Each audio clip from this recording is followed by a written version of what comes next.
我係嚟自韓秀美嘅美斯原因。我是 Selina， 我係韓秀美嘅首席美斯秋月。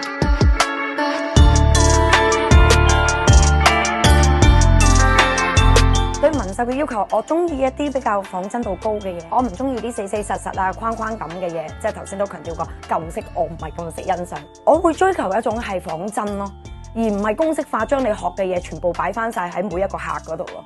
呢個係我追求嘅嘢。我們每個女人都愛化妝啦，但是呢，不是每個人都會化妝的。所以說，有時候我會在地鐵上啊，還有街上啊，職業病嘛，我會看到別人的眉毛，很漂亮的女孩子，但這個眉毛真的不適合她。所以說，有的時候我就想用我們的手去改變她，幫她去塑造一個非常適合她的眉毛。